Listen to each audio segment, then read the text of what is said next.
Se prepare.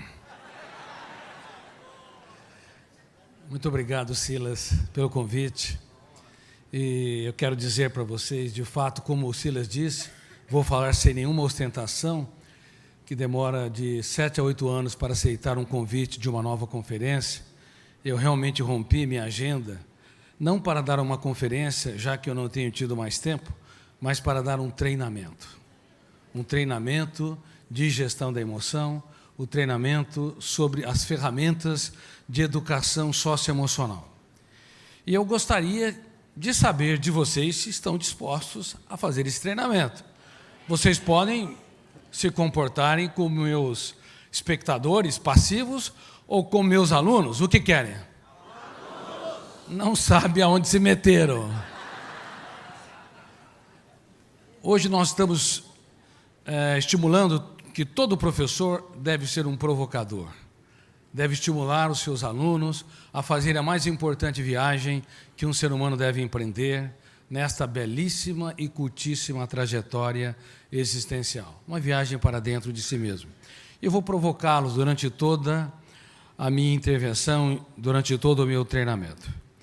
Neste país que não valoriza os seus cientistas na estatura que merecem, em destaque a produção de conhecimento básico, eu ousei, durante mais de 3 décadas, em produzir uma das raras teorias mundiais sobre uma das últimas fronteiras da ciência, se não a última, que é o processo de construção de pensamentos. Milhares de brilhantes pensadores, como Freud, Piaget, Vygotsky, Kant, Hegel, Jean-Paul Sartre, Nietzsche, e assim por diante. Eles usaram o pensamento pronto à exaustão para produzir as suas teorias. Teorias sobre o funcionamento da mente, o desenvolvimento da personalidade. Piaget, Vygotsky, teorias sobre o processo de aprendizado. Kant, Sartre, relações sociopolíticas. Mas houve um problema. Usaram o pensamento para se produzir teorias, mas não se estudaram de maneira adequada e sistemática o próprio pensamento. Isso gerou consequências gravíssimas em todo o processo de formação educacional. Por exemplo, a educação mundial está formando idiotas emocionais no mundo todo. Um idiota, de acordo com a etimologia, ele é alguém que se fecha no seu próprio mundo, que não tem coerência e pensamento crítico e não entende adequadamente o seu papel como ser humano único e irrepetível.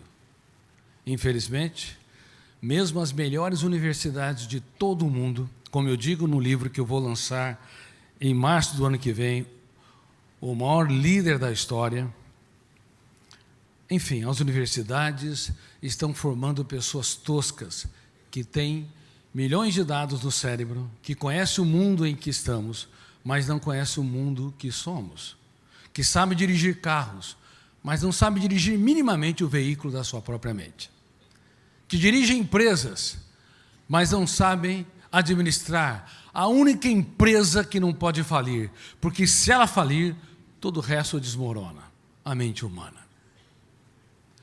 Infelizmente, a educação se tornou cartesiana, que veio de Descartes, racionalista, linear, mas não multifocal, multiangular, levando cada aluno, seja da pré-escola até a pós-graduação, incluindo o stricto sensu, o mestrado e doutorado, a ser autor da sua própria história, pelo menos minimamente, a ser gestor da sua psique, a impugnar, discordar, confrontar cada pensamento perturbador. Caso contrário, ele é registrado e não pode ser mais deletado. É quase que inacreditável que as pessoas ganhem diplomas no ensino fundamental, no ensino médio, nas universidades e na pós-graduação, mas não entendem minimamente que se eu não impugnar um pensamento perturbador, ele é arquivado e ele vai se tornar um lixo mental. Se eu não discordar, confrontar e reciclar uma reação fóbica, Por exemplo, a alodoxafobia. Poderiam repetir? Parabéns, eu estava dando um treinamento nos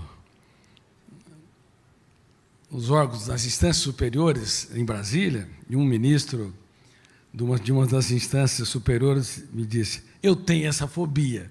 E ele tentou recitá-la 3 vezes e não conseguiu. A alodoxafobia, que é o medo de enviar mensagens e receber mensagens. É o medo da crítica, é o medo da opinião dos outros. Na era das redes sociais, a opinião de uma pessoa é capaz de furtar a nossa paz, furtar a nossa tranquilidade, furtar o nosso sono, porque vivemos em sociedades democráticas, temos liberdade de ir e vir, mas não temos liberdade de ser, porque o nosso eu, que representa a capacidade de escolha, a autonomia, o livre-arbítrio, ele não é independente, ele parece ser livre, mas ele é um escravo, vivendo em sociedades livres. E quem de vocês são escravos? Não digam que são livres, porque têm liberdade de se expressar, liberdade para ir e vir. Se a opinião dos outros, a crítica dos outros, afeta você excessivamente, não apenas para você mudar de estratégias e ter consciência crítica, mas afeta teu bom humor, a tua tranquilidade, o teu prazer de viver, então você não é livre. Você não é livre. Você é um escravo vivendo em sociedades livres. E nunca houve tantos escravos como na atualidade. Nunca houve tantos prisioneiros no único lugar que deveríamos ser livres, dentro de nós mesmos. Queridos amigos, estudar o pensamento muda completamente a nossa visão do mundo que somos, em que estamos, e também muda a nossa visão da essência intrínseca da nossa mente. Eu te pergunto, quantos tipos de pensamentos existem? Essa é uma grande tese. Os professores ensinam os alunos no mundo todo, sem questionar se eles estão usando o pensamento correto, mais profundo ou não. Os líderes de todas as áreas, empresariais, espirituais, políticos, ensinam sem saber se estão libertando ou asfixiando, sem questionar se estão usando de maneira adequada o pensamento mais profundo. Vamos lá. Quando as crianças, antes de entrar na escola, qual a postura delas intelectuais? Elas falam muito ou pouco? Perguntam muito ou pouco? Muito, antes de entrar na escola. Ótimo. E depois que entram na escola, com o passar do tempo, questionam pouco ou muito? Pouco, quase nada. Veja um aluno do ensino médio, ou um aluno das universidades. Eles se calam, não questionam. Por quê? Porque a educação mundial intoxica os alunos com o mais pobre de todos os pensamentos, que é o pensamento dialético, é o pensamento que copia os símbolos da língua, é o pensamento código. Este pensamento que nós usamos para ler, para estudar, para debater, que parece tão profundo, ele pode dificultar a abertura da nossa mente para desenvolver criatividade, novas ideias, para que possamos trazer soluções pacíficas para os conflitos, para que nós possamos produzir novos conhecimentos. Esse pensamento, portanto, linguístico, ele não é o mais notável de todos os pensamentos. Toda pessoa que é muito lógica, muito estrita, vai reagir pelo fenômeno bateu, levou, ação e reação. Tem pessoas que me dizem: Dr. Cury, eu não levo o desaforo para casa. Claro, você é um desequilibrado. Não vai levar desaforo para casa. É bateu, levou, ação e reação. Se alguém te ofendeu, você ofende. Você não entende que sua paz vale ouro, que é uma ferramenta notável de gestão da emoção. O resto é lixo. Tua paz vale ouro, o resto é lixo. Ouviram falar do homem mais inteligente da história? Quem foi o homem mais inteligente da história? Jesus, vocês têm certeza disso? Eu fui um dos maiores ateus que pisou nessa terra. Talvez fui mais ateu que Nietzsche, que escreveu sobre a morte de Deus, que Jean-Paul Sartre, que Marx, que escreveu que a religião entorpece a sociedade. Freud dizia que a busca por Deus era a busca de um pai protetor. Como eu pesquiso sobre o processo de construção de pensamentos, para mim Deus era fruto de um cérebro apaixonado pela vida, que resistia ao seu caos na solidão de um túmulo. Não vou explicar isso direito.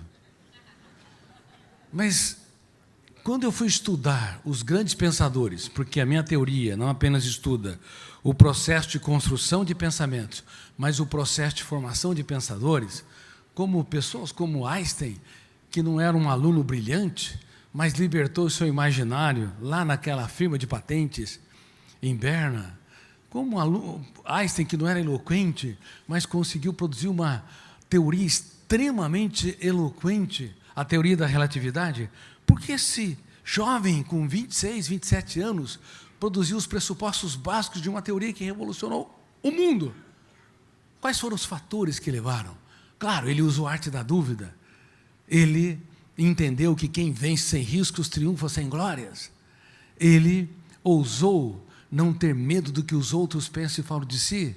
Ele não tinha pressão de uma tese também acadêmica, nem mestrado e doutorado. Estava ali num ambiente sem grandes apelos intelectuais. E este jovem, então, libertou não o pensamento dialético, linear, linguístico, ele libertou o mais complexo de todos os pensamentos, que é o pensamento antidialético. É o pensamento imaginário, é o pensamento rebelde às convenções. Quem é cineasta aqui? Levante as mãos. Errado, todos vocês são cineastas. Quem é que de vez em quando faz na sua mente um filme de terror? Levante as mãos. Parabéns, cineasta de filme de terror. Aplaudam vocês, parabéns. Meus alunos, que pensamentos, que tipo de pensamento você liberta quando produz um filme de terror? Ambientes, circunstâncias, situações que te estressam. O pensamento dialético ou antidialético? Dialético, quem acha que é dialético? Levante as mãos. Ou antidialético? Levante as mãos. Parabéns, vocês usaram o mais complexo dos pensamentos para produzir personagens que te perturbam. Não é fácil produzir um personagem. Eu lembro que o Jaime Monjardim, meu amigo, para produzir uma cena de filme, às vezes de 1 a 2 minutos, demora o dia todo. Não é fácil você trabalhar os atores e levá-los a se encenarem com maestria, vivendo as emoções daquele roteiro. Mas é incrível, nós temos uma facilidade de construir personagens, ambientes e circunstâncias de maneira fenomenal. Usamos o pensamento não linear, porque o pensamento linear, dialético, que copia os símbolos da língua, não tem essa capacidade. Só o pensamento antidialético. Portanto, se você usa o seu imaginário de maneira errada, você vai produzir os teus piores cárceres.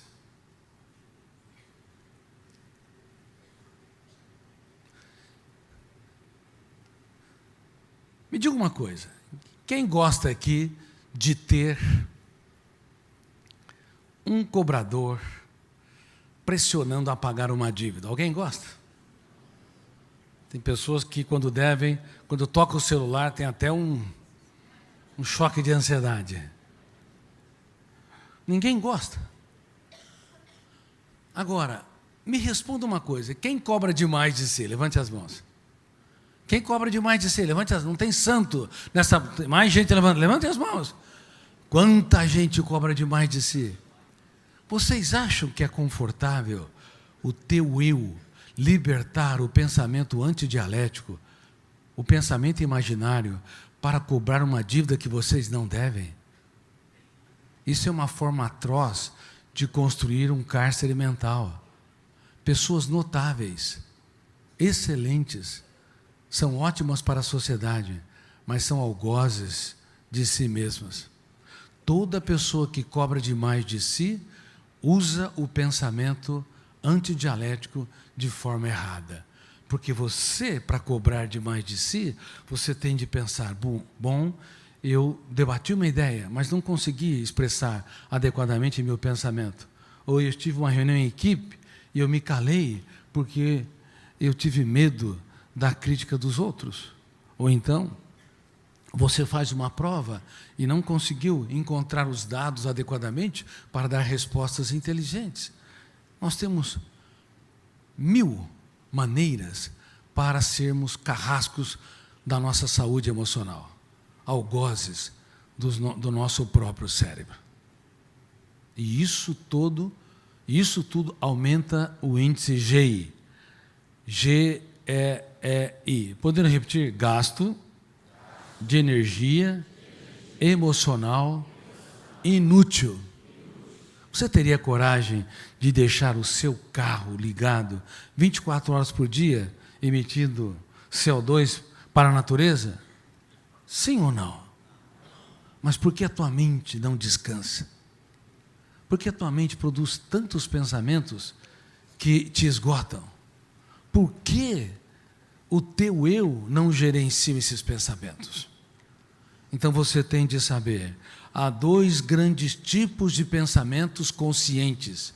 O pensamento que a educação mundial trabalha a exaustão, e inclusive que os líderes, vocês trabalham a exaustão, até quando vão educar alguém, é o pensamento dialético, o mais pobre deles.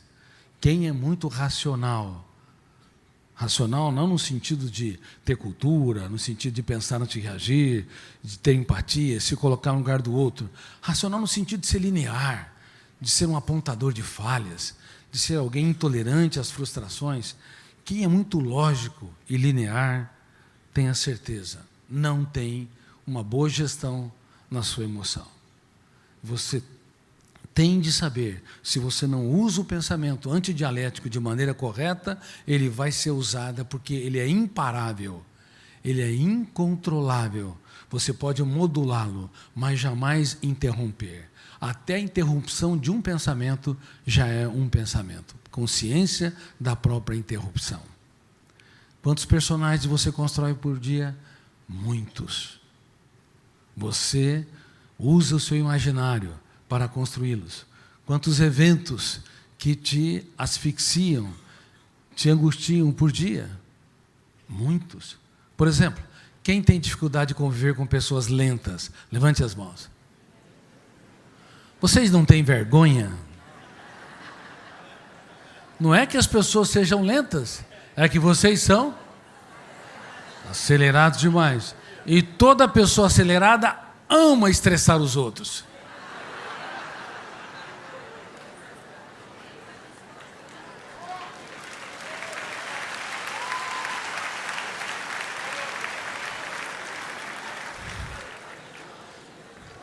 Tem mães que falam, meu filho tem problema, ele come devagar, fala devagar, anda devagar. Quando o filho se acelera, a mãe se estressa. Tem mulheres que dizem, doutor Cury, casei e come muito lento. Minha filha, só depois de casada que você vai descobrir. Namorou anos a fio esse homem. Muito lento e muito difícil. Se ele é muito lento e difícil, sinceramente, você não deve ser tão fácil.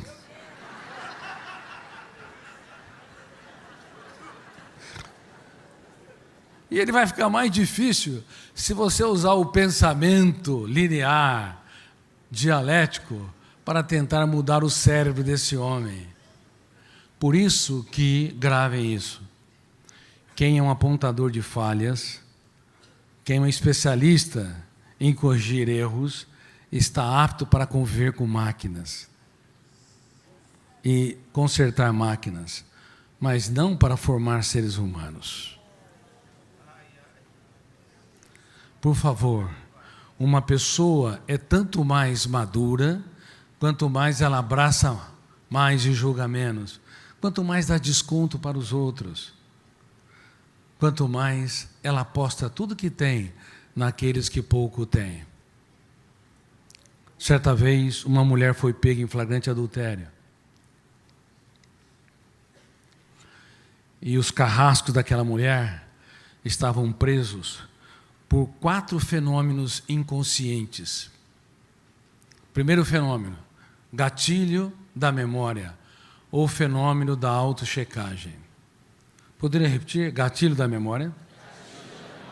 Segundo fenômeno, janela killer. Terceiro, âncora. Quarto, alto fluxo. Antes de eu tecer essa história, eu te pergunto, existe livre-arbítrio? Essa é uma grande tese.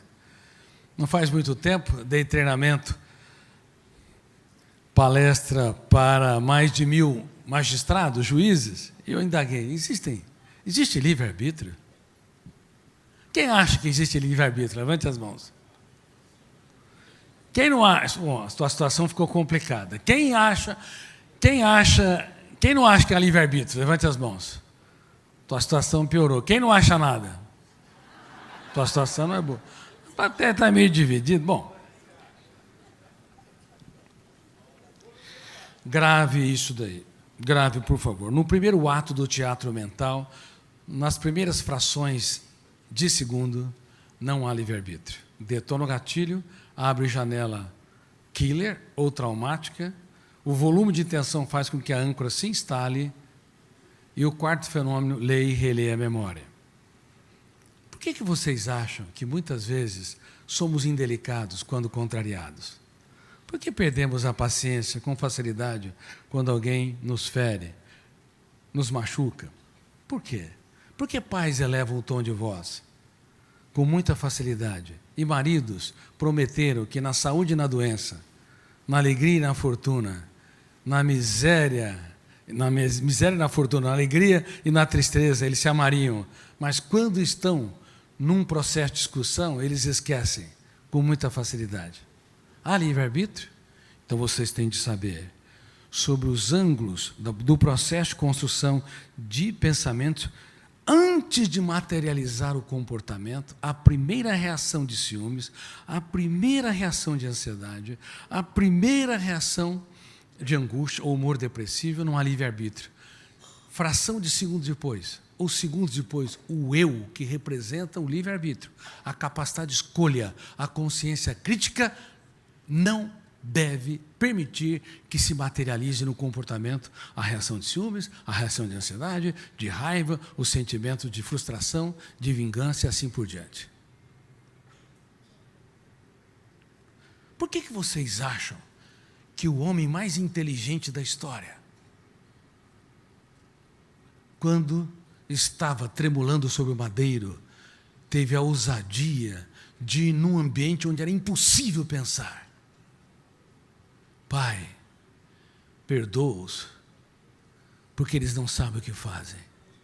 Que homem era este, que quando todas as suas células morriam, era capaz de dar descontos para homens indesculpáveis? Sim, há livre-arbítrio. Todavia, quando o nosso eu, e muita gente quer matar o eu, muita gente, muitos cristãos querem eliminar o eu, sem entender que ele representa a tua capacidade de escolha, reitero, a tua consciência crítica e a autodeterminação. O eu é o livre-arbítrio, é o centro de comando, é a sua responsabilidade. Mas muitos pais, quando começa a discussão com os filhos, não param. Frustrou? O teu eu deveria aprender a fazer a oração dos sábios, o silêncio, não comprar aquilo que não te pertence. Começou a discutir com quem você ama, você tem de mudar a tese. Eu não sou obrigado a querer ganhar neuroticamente a discussão. A minha responsabilidade é ganhar o coração. Mas para que eu possa ganhar o coração, eu não posso comprar aquilo que não me pertence. A maioria das pessoas acreditam em livre-arbítrio, sim, no mundo todo, Senão, você vai justificar nazistas que selecionaram a nossa espécie, dizendo que eslavos, judeus, não pertencem à classe ariana, algo completamente estúpido, inumano, irresponsável, extremamente inenarrável, sob o ângulo, os mais diversos ângulos da dor emocional, social. E eu estudei a personalidade de Hitler, escrevi mais de 700 páginas sobre as técnicas de marketing de massa que ele usou para devorar, em primeiro lugar, o inconsciente coletivo dos judeus, e depois devorar, gerando temor, devorar o inconsciente coletivo dos alemães, para levar alemães, inclusive psiquiatras, na minha área, essa área tão nobre, levando à morte de muitas pessoas que tinham doenças mentais, mais de 60 mil seres humanos que deveriam ser abraçados, foram eliminados, 60 mil alemães, juízes foram seduzidos pelas teses nazistas de forma irresponsável. Havia livre-arbítrio? Claro que havia livre-arbítrio. Nós não podemos justificar, em hipótese alguma, qualquer tipo de violência. Mas o que vocês têm de entender é que no primeiro ato do teatro mental, quem entra em cena não é o eu, é o gatilho da memória que dispara, abre janelas. Se a janela for errada, traumática ou killer, que tem, por exemplo, claustrofobia, medo de lugar fechado, glossofobia, medo de falar em público, que tem nictofobia, medo da noite, acrofobia, medo de altura, alodoxafobia, medo de opiniões, como eu te disse. Naquele momento, você não pode exigir de um ser humano que ele seja livre, porque os fenômenos iniciais que abrem as janelas da mente, que geram as primeiras interpretações, ocorrem nos solos do inconsciente e não do consciente. E talvez foi por isso que este homem, tão conhecido e tão pouco estudado na sua mente, nas ferramentas que ele utilizou para proteger a sua psique e para formar mentes brilhantes, ele era um especialista em dar descontos. Ele era um especialista em considerar prostitutas rainhas, leprosos em príncipes. E eu me perguntava, que homem era este que era capaz de focar alguém que estava na margem da sociedade e dar uma atenção tão grande que o mundo parava e o levava a considerá-lo como ser humano único e irrepetível? Então vamos então juntos, meus alunos, estudar essa situação socioemocional sob os ângulos mais profundos. Aqueles carrascos daquela mulher que foi pega em flagrante adultério. Detonou o gatilho, abriu janela, killer. O terceiro fenômeno, a âncora. Quando o volume de tensão é grande em uma janela ou um arquivo pontiforme, no meio de milhões de arquivos do cérebro, quando o volume de tensão é grande, o que ocorre em nossa psique? Eu te pergunto, abre-se mais arquivos ou se fecha o circuito da memória? O que ocorre com uma âncora quando o navio a lança num porto? Ele é liberado para o oceano ou ele é fixado? Cuidado, a âncora da memória é muito importante para dar foco. Uma pessoa que não tem uma âncora bem estabelecida, pensa muito e não realiza nada, não tem foco. Uma pessoa que sonha muito, mas não tem disciplina, não tem garra, não entende que sonhos sem disciplina produzem pessoas frustradas, também não tem foco, vai ser uma pessoa estéril. Há muitas pessoas fantásticas, incríveis, que não conseguem realizar grandes projetos, não porque não são capazes, não porque não são inteligentes, porque há problema no processo inconsciente, a âncora, ela está aberta demais, ela divaga em muitas áreas do córtex cerebral, gerando tantos pensamentos dialéticos e tantos pensamentos antidialéticos, tantos personagens, tantos sonhos, tantos projetos, que nada se materializa de maneira muito consistente. Então, quando você encontrar pessoas assim, não julgue essas pessoas, saiba que elas não são produtivas, não porque não têm capacidade, porque é um problema, eles não conseguiram, de alguma forma, gerenciar a âncora, disciplina, garra e, consequentemente, materialização. Bom, a âncora não pode estar aberta demais, mas se ela estiver fechada demais, é outro problema. E nas fobias, a âncora está super fechada. Na impulsividade, pessoas que reagem pelo fenômeno bateu, levou, não tem autocontrole nos focos de tensão, ela está fechada. Nos ataques de raiva, de ansiedade e de ciúmes, também a âncora, devido ao volume de tensão da janela aberta, ela está fechada. E uma vez fechada, o eu não consegue exercer, se não for maduro, se não tiver atuação como advogado de defesa, impugnando, discordando, o eu vai ser uma mera vítima, um espectador no teatro da mente humana. Muitas pessoas são espectadoras do seu mau humor, são espectadoras da sua irritabilidade, da sua hipersensibilidade. Pequenos problemas têm um impacto muito grande. O eu não sabe intervir, não sabe exercer o livre-arbítrio ou a capacidade de ser autor da própria história, que é um atributo solene da nossa psique. Por isso muitos adoecem. Por isso muitos casais começam um romance no céu do afeto e o terminam no inferno dos atritos. Ninguém se relaciona para se autodestruir. É que o inferno emocional está cheio de pessoas bem-intencionadas.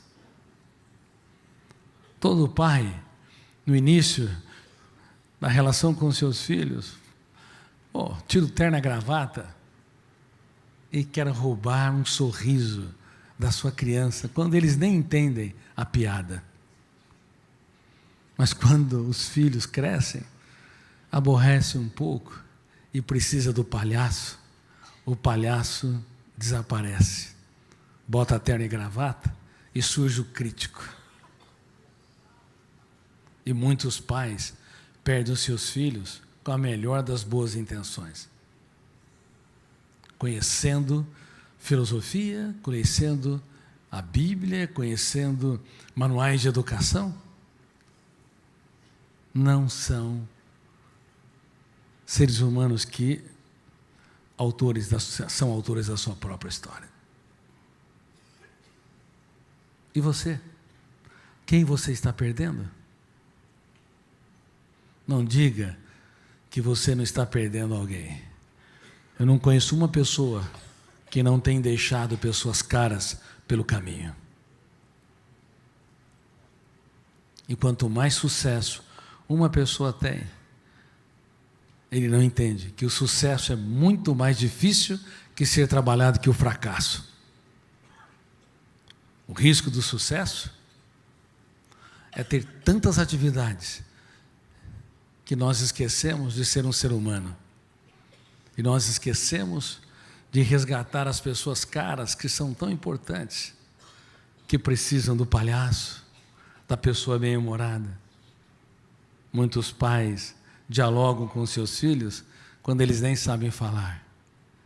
Quando eles aprendem a conversar, os pais não indagam aonde eu errei e não soube, que pesadelo te perturbam e que sonhos te abarcam. Os diálogos são pobres, cartesianos, racionalistas, dialéticos e não antidialéticos, inspiradores, impactantes. Que pessoas vocês têm deixado pelo caminho? Para quem você deve pedir desculpas e dizer: Você é simplesmente único e irrepetível. Muito obrigado por existir. Reitero, o inferno emocional ou socioemocional está cheio de pessoas bem intencionadas, inclusive profissionais da psiquiatria, psicologia, da área de direito, e não da sua área apenas. Cheio de executivos que são ótimos para empresas, mas são meninos no território da emoção. Não sabe sequer se abraçar, nem dar risada da sua estupidez de vez em quando. Você é bem-humorado? Conhece aquela história? O teu mestre paga imposto? Claro que paga imposto. Aí o mestre chega para Pedro e fala: mas Pedro, o rei deve cobrar imposto dos seus filhos? Não. Mas como é que você disse que eu deveria pagar imposto? E ele, tão bem-humorado, vai lá: Pedro, você é um especialista em peixe? Fisgue um peixe e encontre uma moeda. Isso não é um exemplo solene de alguém que é bem-humorado? Mas nós somos críticos demais. Não somos bem-humorados. Somos seres humanos que sabem usar o pensamento lógico, linear, linguístico, dialético, mas não usar a nossa imaginação para impactar, ganhar, influenciar, para dar risadas de alguns dos nossos erros suportáveis e da estupidez suportáveis dos outros. A vida é assim, bela e breve, difícil de vivê-la, porque é um contrato de risco, porque nós não minimizamos os riscos, porque vivemos uma vida estritamente lógica, sem gestão da emoção. E não adianta fazer curso de coach para cá, coach para lá, ou virou uma fábrica de coaches. E muita gente mal resolvida virou coach.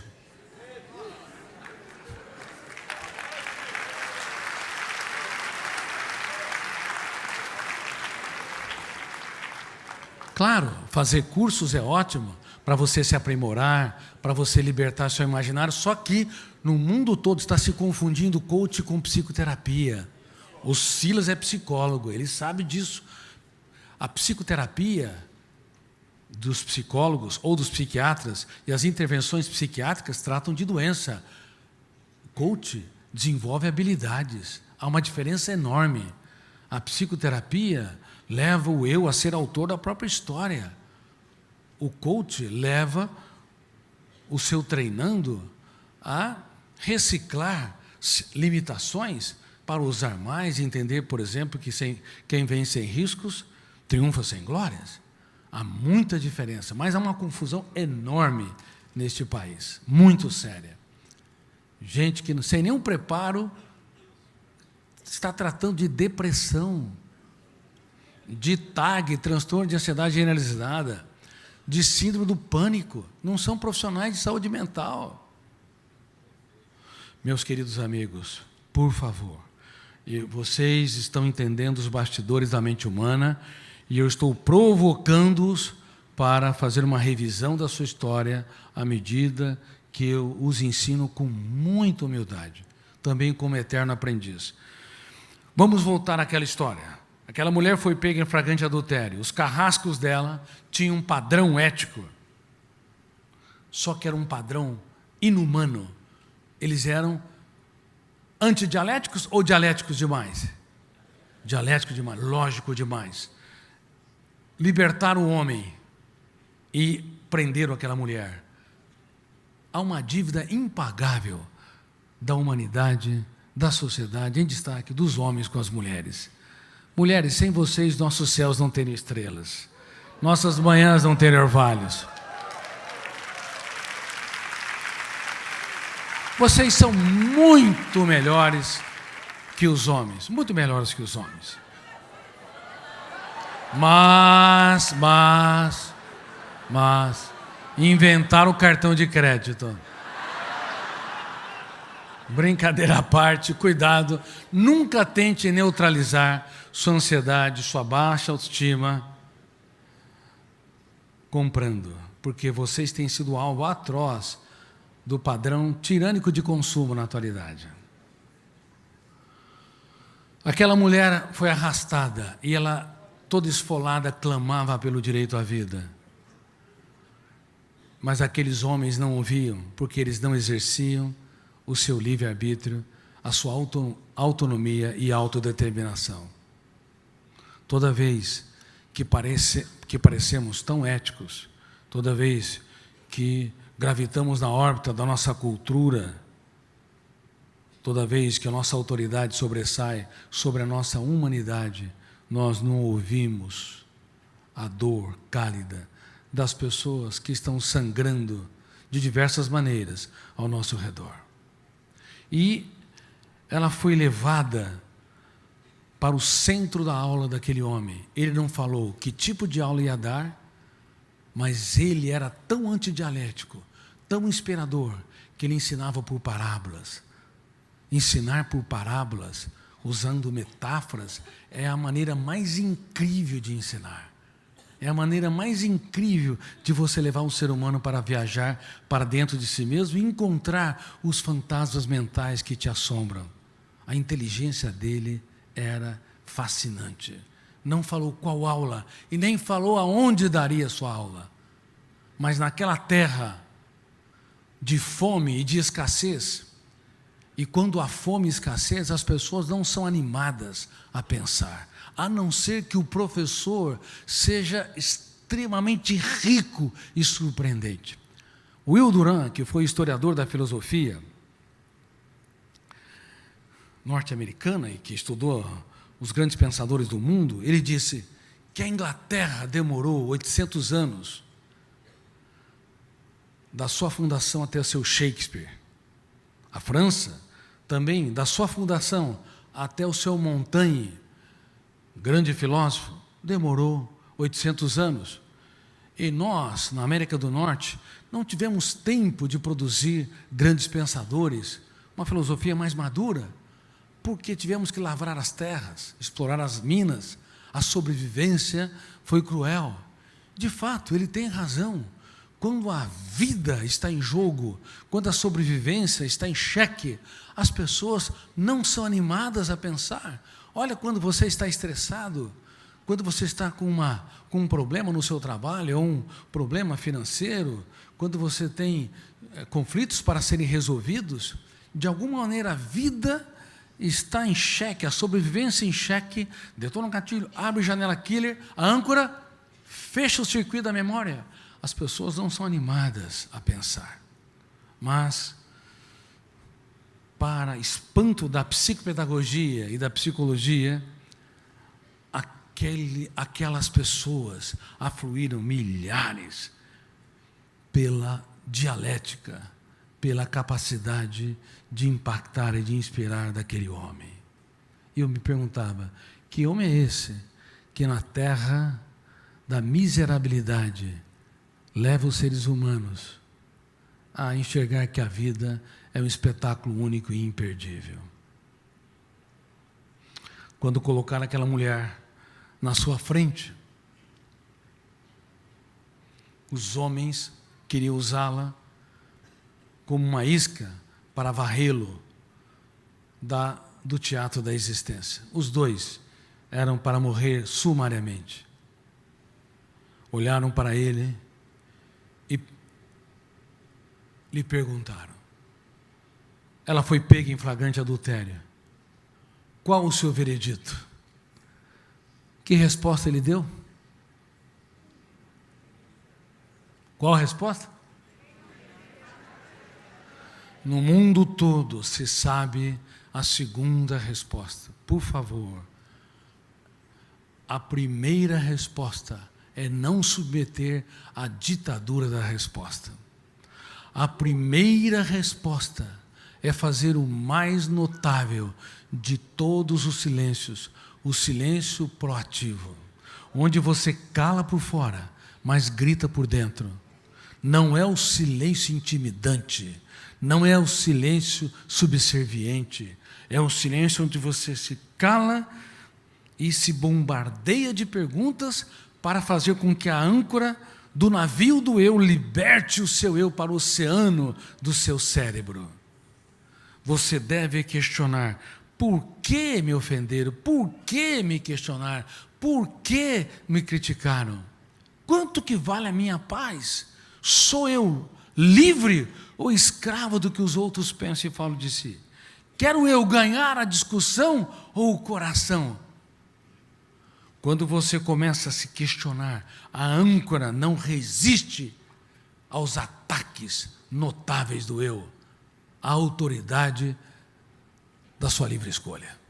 Mas se você não o fizer, saiba, a margem para você errar e machucar pessoas caras é grande. E muitos aqui já machucaram pessoas caras. Não tiveram autocontrole. Porque não entendem que o autocontrole não são dos heróis. O autocontrole são daqueles que amam o silêncio. Proativo.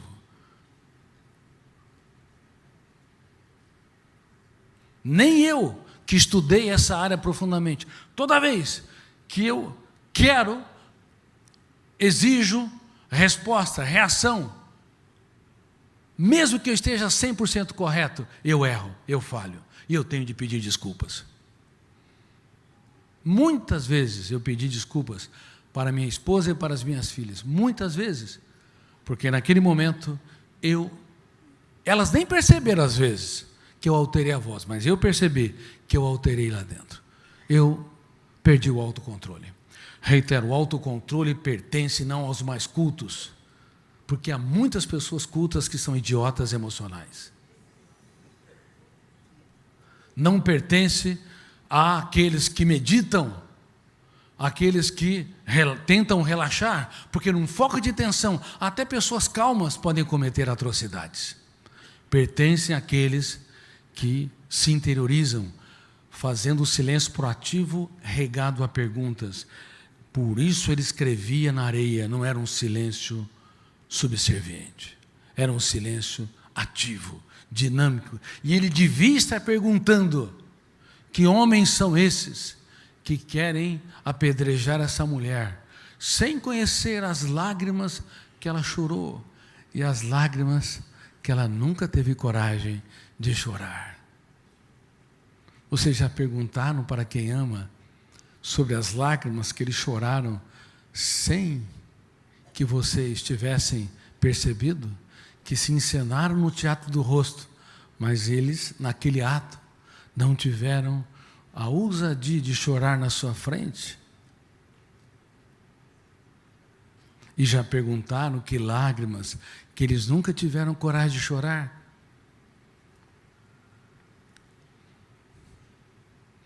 As lágrimas cálidas, elas são muito importantes. Quem foi minha mestra no início do meu processo de produção de conhecimento foi minha dor. Por exemplo, eu era a segunda nota da classe, no ensino médio, de baixo para cima.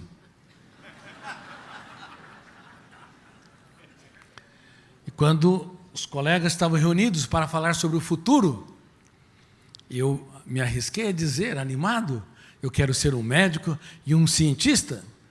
Silêncio geral. Esse silêncio esse não é o proativo. Depois vieram os deboches. Aí eu percebi que as principais decisões na vida são de foro íntimo. Não espere a plateia.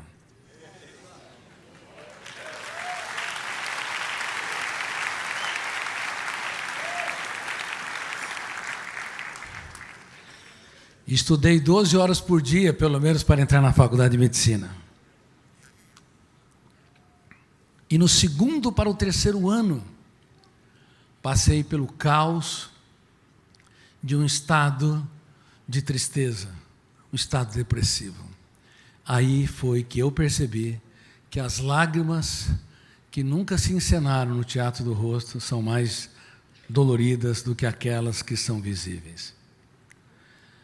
E eu entendi outra ferramenta de gestão da emoção, não apenas que sonhos sem disciplina produzem pessoas frustradas, como lhes disse, e disciplina sem sonhos produz pessoas autômatas que só obedecem a ordens, mas entendi que ou a dor nos constrói ou nos destrói.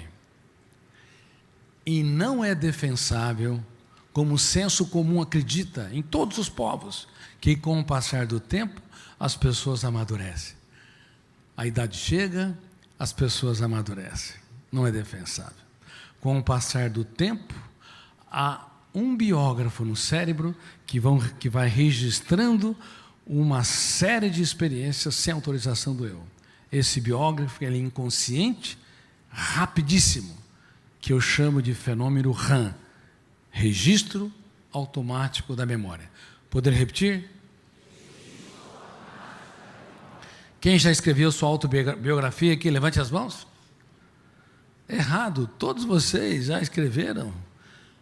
Muitas celebridades têm medo dos biógrafos não autorizados, porque vão dizer coisas. Por exemplo, Roberto Carlos impugnou o seu biógrafo não autorizado. Não vou julgá-lo. Talvez ele acreditou que o biógrafo escreveu coisas incoerentes com relação à sua história, ou disse coisas da sua privacidade que não gostaria que fosse a público. Mas o que ele não sabe, é que as pessoas não sabem, no mundo todo, é que é um biógrafo implacável, que todos os dias registra o que você pensa e é saudável, e que você pensa e é angustiante, fóbico, perturbador.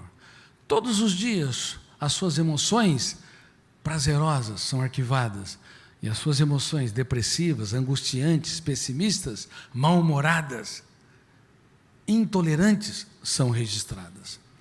Você está arquivando milhares de pensamentos e emoções todos os dias, desenvolvendo o portfólio básico, as matrizes da sua personalidade. Não pense que uma pessoa é bem-humorada porque ela fala de hoje em diante, eu sou a pessoa mais tranquila e flexível do Rio de Janeiro. E ela é um poço de irritabilidade. Funciona? Funciona até que ela não entra numa janela killer, porque se alguém contrariar, detonar o gatilho, abrirá a janela killer. Lembra? Os primeiros fenômenos, 4 fenômenos, entram em cenas em fração de segundos. Nunca se esqueça.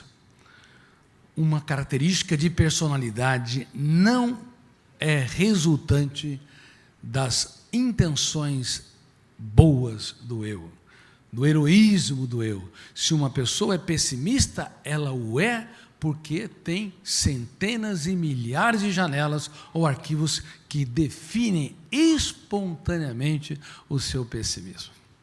Se uma pessoa é irritadiça, a mesma coisa.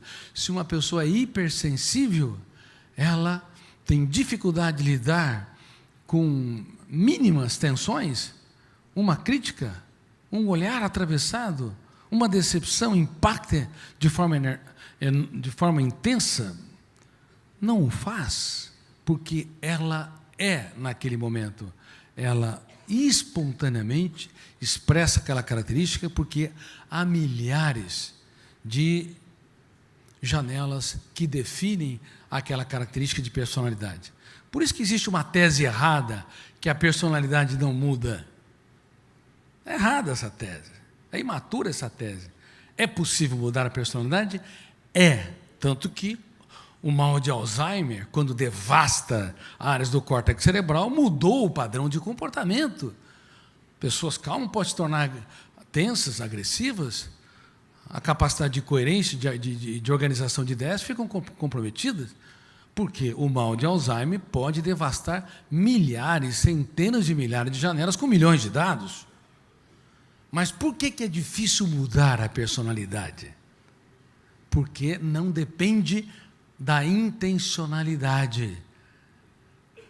De hoje em diante eu vou ser uma pessoa bem-humorada, coerente, tranquila, serena, porque a intencionalidade forma janelas solitárias. E as plataformas de janelas é que definem as características de personalidade. Portanto, para que uma pessoa recicle características doentias, o eu dela, como eu vou falar na minha segunda aula de treinamento, ela precisa de ferramentas que aplique todos os dias, para que ela possa reeditar janelas traumáticas, por exemplo. Caso contrário, ela vai repetir comportamentos a vida toda. Por isso que muitos levam para os seus túmulos os seus conflitos. Tentam, falham, acham que não tem solução e continuam remoendo a sua miserabilidade, seja qual for a característica doentia. Mas se o eu, se a capacidade de escolha, se a consciência crítica, se nós perseveramos pouco a pouco, vamos construindo novas plataformas. E uma pessoa que é irritadiça, ela pode se tornar mais tolerante? Sim. Uma pessoa que é impaciente, ansiosa, super agitada, ela pode construir novas características e se tornar uma pessoa muito mais flexível, generosa, que aplaude a vida, principalmente se ela constrói janelas com alto poder, com duplo poder, poder de ser inesquecível e poder de ser líder e relida. Se ela constrói janelas killers duplo P, por exemplo, uma pessoa que teve um ataque de pânico, uma sensação súbita e iminente que vai morrer ou desmaiar, mesmo que seja uma pessoa culta ou um médico que sabe estar ótimo de saúde, se o ataque de pânico levar o eu a comprar de maneira intensa e dramática aquela experiência, o biógrafo do cérebro, chamado fenômeno RAM, registro automático da memória, pode construir uma janela killer duplo P, fazendo que alguém conte uma notícia na semana seguinte sobre que um amigo sofreu um infarto, ou ele tem uma dor muscular no tórax, acha que o infarto agora vai acontecer. Detona o gatilho, abre a janela killer, a âncora fecha o circuito devido ao alto volume e se reproduz o ataque. E se o ataque de pânico se reproduzir na semana seguinte, pelo menos uma vez por semana, nós vamos ter a doença do pânico, chamada síndrome do pânico, que deixa de ser uma experiência isolada para formar plataformas com janelas killers, duplo P. Então, por isso, toda vez que eu treino psicólogos e profissionais de saúde mental, eu sempre estou levando os meus colegas a entenderem que no cérebro humano nós podemos construir mais cárceres do que nas cidades mais violentas do mundo. É muito fácil construir cárceres mentais, porque o biógrafo não te pede licença, o biógrafo inconsciente do cérebro não te pede licença para registrar, ele vai registrar em frações de segundos, e tudo aquilo que tem alto volume emocional é registrado de maneira privilegiada, se tornando uma janela com alta densidade que, se lida e relida, vai ser expandida, consequentemente, também se tornando um núcleo traumático. Não é uma experiência isolada, como Freud acreditava, que nos primeiros 7 anos de idade, um trauma, seja qual for, é que vai delinear a construção de um adoecimento psíquico no futuro, mas é a leitura e releitura e, consequentemente, novas experiências com angústia, ansiedade, pensamentos mórbidos e assim por diante, que são registrados de volta, aumentando o núcleo traumático ou expandindo mais janelas killers ao redor daquele núcleo. Então, a grande questão é, você rumina a sua miserabilidade, sim ou não? Essa é uma grande tese. Quem rumina perdas, mágoas ou frustrações aqui? Levante as mãos. Sejam honestos. Quem rumina de vez em quando perdas, mágoas ou frustrações? São meus alunos ou não? Então, mas levanta as mãos. Ótimo. Cada vez mais. Tem gente que rumina tanto que levanta e abaixa as mãos. Não, eu sou um cristão, não posso ter problemas. Quanto preconceito que existe. Você conhece aquela história que o autor da existência chamou as pessoas loucas do mundo?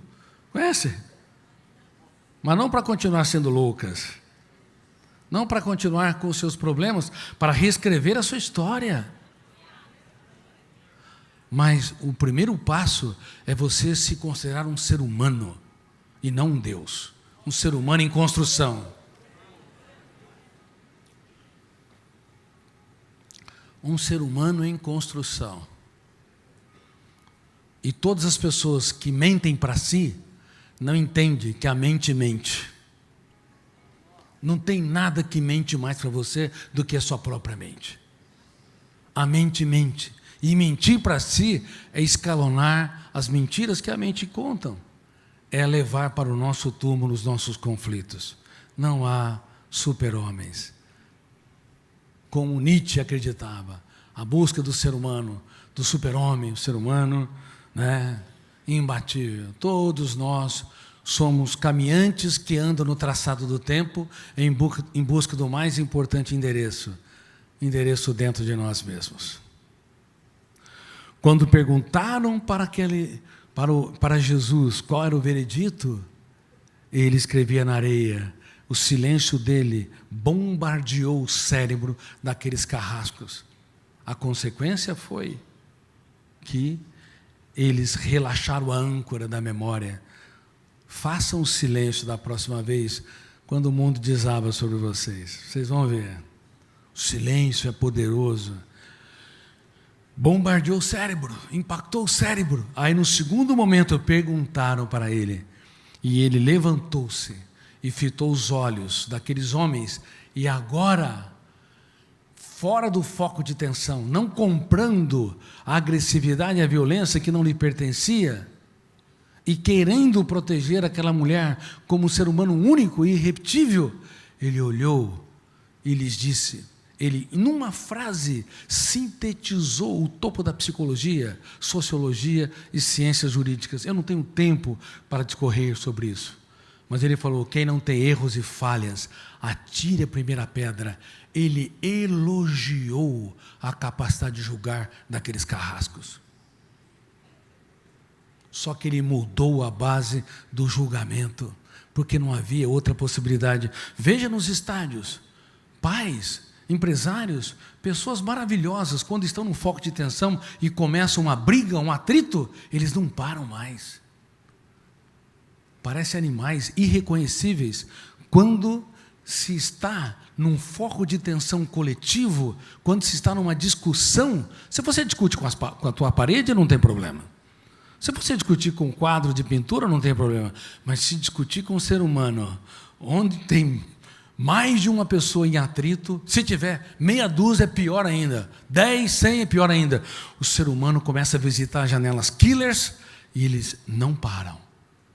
Mas, por isso o homem mais inteligente da história, Jesus, ele olhou para aqueles carrascos e elogiou a capacidade de julgar. Pode apedrejá-la, mas antes tenha a coragem de mudar a base do julgamento. Observe suas loucuras, seus erros, suas falhas. Ou seja, ele falou de maneira subliminar, quem não tem erros e falhas, atire a primeira pedra. Eles ficaram perplexos, nunca imaginaram que foram autorizados a sentenciar, mas sentenciando, trabalhando eu como autor da própria história. Cuidado, teus filhos são maravilhosos, tua esposa, teu marido, teu namorado ou namorada, teus colaboradores, eles podem te decepcionar, mas é uma capacidade incrível para decidir, para dar respostas inteligentes, desde que você saiba deslocar a âncora de janelas killers para janelas lights. Mas aí é um treinamento. Nós temos que aprender e aprender e aprender.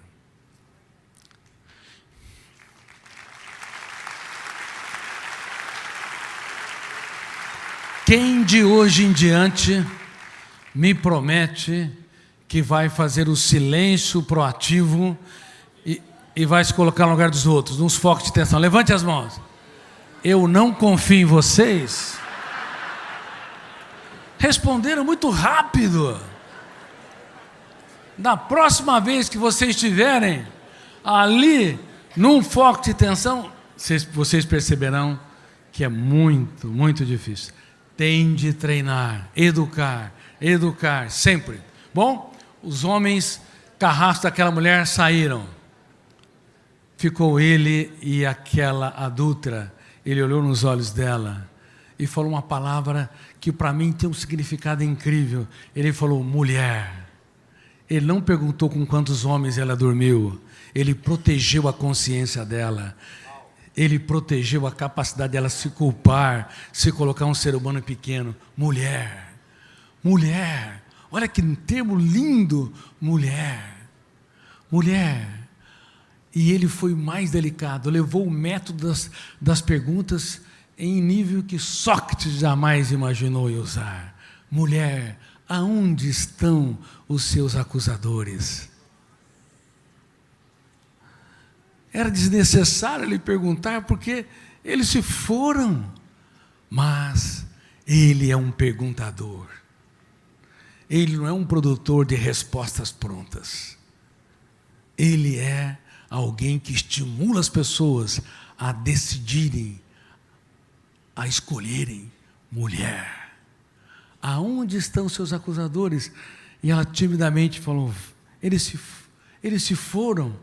E ele, diferente dos políticos, pelo menos de grande parte dos políticos de todo o mundo, dos líderes empresariais, das pessoas que exercem qualquer tipo de liderança social, ele não usou o poder para fazer com que ela gravitasse na sua órbita. Ele despediu aquela mulher. Vai e reescreva a sua história. Você não me deve nada. Sabe o que aconteceu?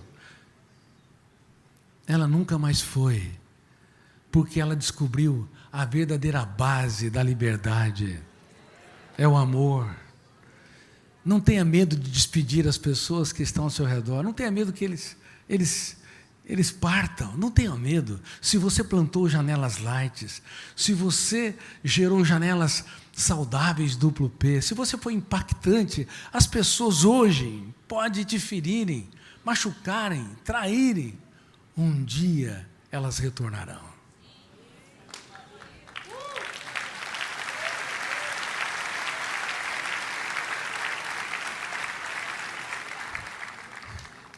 E ela o seguiu para sempre. E talvez essa mulher seja Maria Madalena, que o seguiu até quando o seu corpo tremulava na cruz, porque ela encontrou um ser humano. Não havia ali a divindade.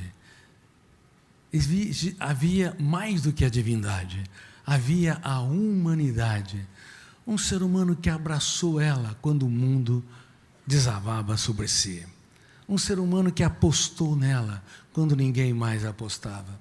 Sabe, os seres humanos incríveis não são aqueles que aplaudem quando todo mundo aplaude, não são aqueles que estão nas hordas quando todo mundo está eufórico, são aqueles que são tão nobres, que ensinam as pessoas a colocarem vírgulas e não pontos finais, para construir os principais capítulos da sua história, mesmo quando o mundo desaba sobre si. Muito obrigado por serem meus alunos.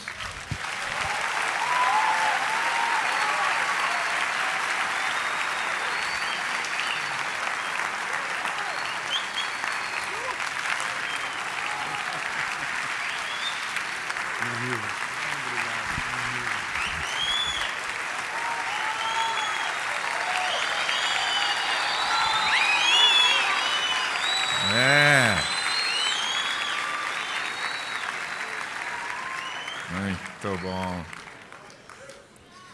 Eu me lembrei aqui de um filósofo chamado José Santos, meu sogro. E ao ouvir o senhor falar, meu sogro, vou trazer a filosofia dele, vivendo, aprendendo e morrendo sem saber nada.